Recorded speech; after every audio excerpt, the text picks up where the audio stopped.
Who's more likely to make extreme or risky decisions? An individual working on their own or a group? The situations where either can be the case. So in some cases, the group can make a riskier decision. In other cases, an individual can make a decision that's less accurate, for instance. So I'll give you a couple of examples of that. Perhaps one of the best known relates to a phenomenon called group polarization.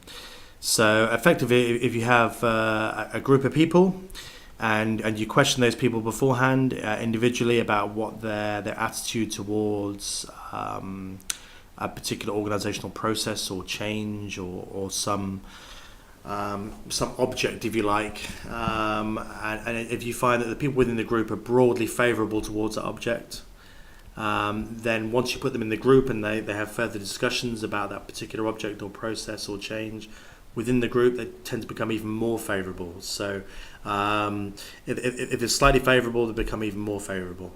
Conversely, if those people feel negative towards the change or the process to begin with, once discussing it amongst people of a similar sort of mindset within the group, they tend to become even less favourable. So there's polarisation. So if people start off somewhere in the middle, slightly favourable, slightly unfavourable, once they've discussed it in the group with other people who feel similarly, then you tend to get polarisation. So the slight favourability becomes extreme favourability, the slight unfavourability becomes extreme unfavourability. So that's one example of certainly how groups can make more risky decisions than individuals.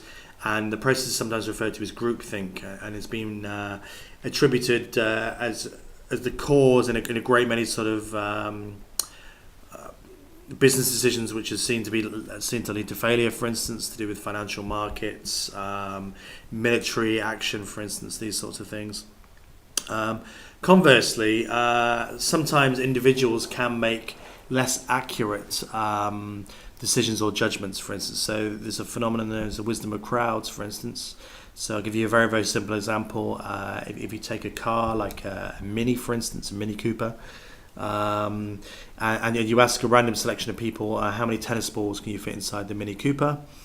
If you just ask, if you ask just one or two people, you tend to get quite skewed results.